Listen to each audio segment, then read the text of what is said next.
Bonjour, bienvenue à cette capsule du 4e dimanche de l'Avent. Avec une thématique comme « Avec lui, espérez encore », on se rend tranquillement jusqu'à Noël. C'est dans moins d'une semaine, serez-vous prêts? Avez-vous fini vos courses, vos invitations, vos préparatifs? On l'espère encore une fois. Vous dire comment je suis heureuse de vous présenter l'Évangile d'aujourd'hui. Vous verrez, ça parle de femmes, de solidarité, de joie, d'honneur, de fête. On pourrait même dire, avec elle, on a le droit d'espérer encore. Je vous invite à vous recueillir pour écouter l'Évangile selon Saint Luc en ce 4e dimanche de l'Avent.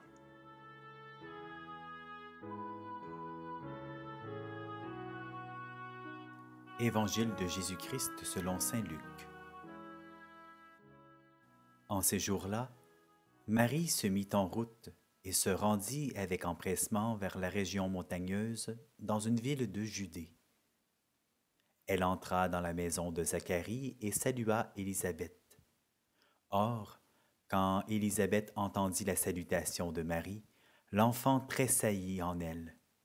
Alors, Élisabeth fut remplie d'Esprit Saint et s'écria d'une voix forte, « Tu es bénie entre toutes les femmes, et le fruit de tes entrailles est béni. D'où m'est-il donné que la mère de mon Seigneur vienne jusqu'à moi? Car, lorsque tes paroles de salutation sont parvenues à mes oreilles, l'enfant a tressailli d'allégresse en moi. Heureuse celle qui a cru à l'accomplissement des paroles qui lui furent dites de la part du Seigneur. »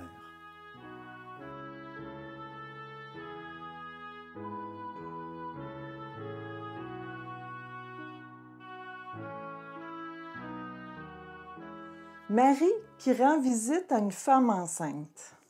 Sa cousine qui est plus âgée qu'elle. Elle semble habiter loin en plus. Elle a fait de la route sans Joseph, son amoureux. Je le sais, elle a préparé le shower d'Élisabeth. Tu sais, vous savez, de nos jours, on appelle ça un shower, une fête entre filles pour célébrer la venue d'un bébé. On donne des tonnes de cadeaux, on tricote pour le bébé. Regardez, c'est beau, c'est la joie. Marie a accompagné Élisabeth dans la joie. Avez-vous déjà participé à un shower de bébé? C'est aussi une histoire d'honneur. Élisabeth se sent privilégiée d'être visitée par la mère de son Seigneur. Elle l'a reconnue comme telle. Aussitôt que Marie a parlé, elle a dit « L'enfant a tressailli en moi ». Le mari d'Élisabeth, lui, y avait douté et il en est resté muet. Pourtant, rien n'est impossible à Dieu. Marie, en visitant Élisabeth, elle croit et Élisabeth la reconnaît comme la mère de Jésus. Marie a dû aimer parler avec Élisabeth de cet honneur qu'elles avaient toutes les deux de pouvoir être mères.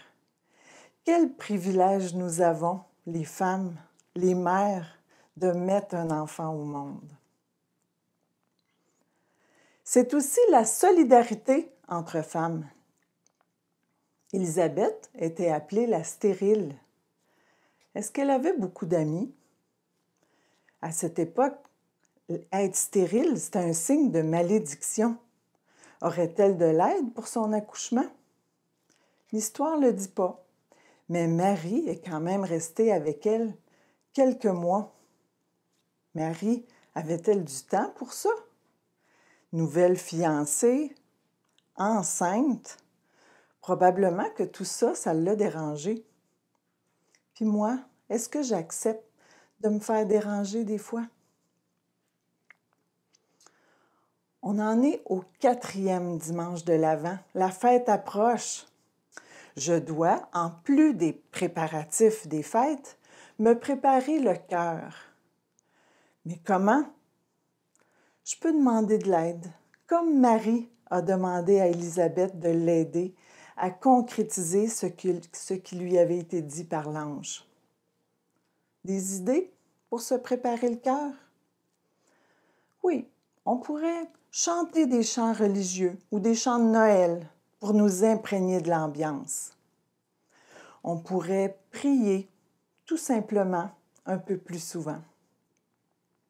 On pourrait remercier Dieu pour la beauté de la nature, pour la santé, pour la vie.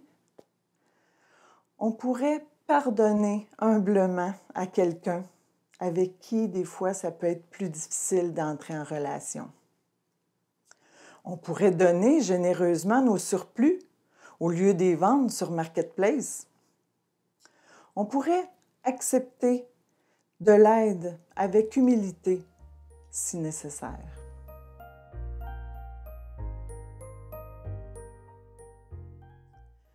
Suis-je prêt à recevoir Jésus dans mon cœur, dans ma vie?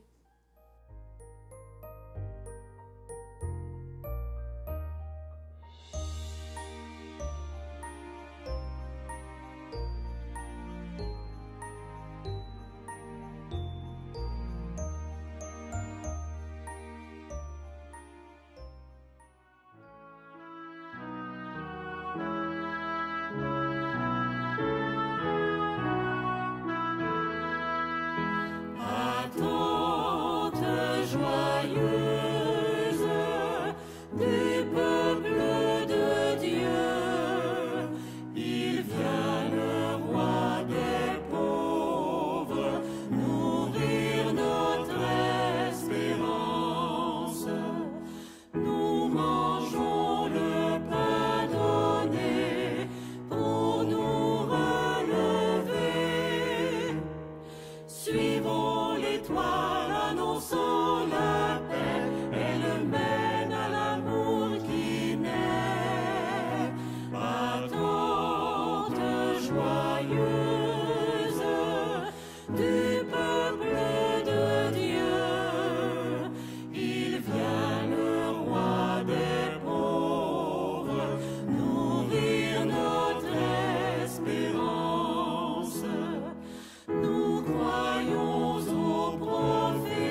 Je lisais récemment ce que notre pape François disait.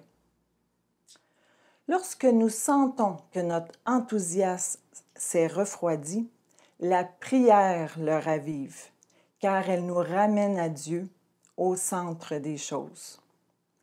La prière réveille l'âme du sommeil et la concentre sur ce qui compte, sur le but de l'existence. Même dans les journées les plus chargées, ne négligeons pas la prière. Il nous conseille de répéter, par exemple, de courtes invocations pendant l'Avent, genre « Viens, Seigneur Jésus ». Il nous dit « Répétons cette prière tout au long de la journée. L'âme restera vigilante. » Viens, Seigneur Jésus. Et je nous conseille de dire cette prière qui vient d'Élisabeth, justement, que nous connaissons tous. On peut la dire pendant que nous cuisinons, que nous enveloppons des cadeaux ou en passant la balayeuse. Je vous salue Marie, pleine de grâce. Le Seigneur est avec vous. Vous êtes bénie entre toutes les femmes, et Jésus, le fruit de vos entrailles, est béni. Sainte Marie, Mère de Dieu, priez pour nous, pauvres pécheurs, maintenant et à l'heure de notre mort. Amen.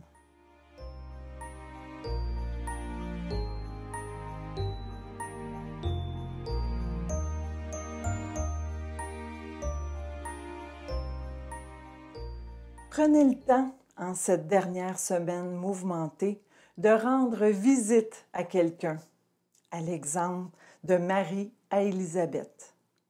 Rendre visite en personne, virtuellement ou par téléphone. Noël, c'est ça aussi, les contacts humains, malgré la pandémie. Alors, je vous dis, bon préparatif pour accueillir vos proches, avec le sourire et les clins d'œil. Bon préparatif pour accueillir Jésus, Marie et Joseph dans la plus belle des crèches, notre cœur. Bonne grossesse à toutes les femmes enceintes que vous connaissez. Bonne dernière semaine de l'Avent et joyeuses fêtes. À toi.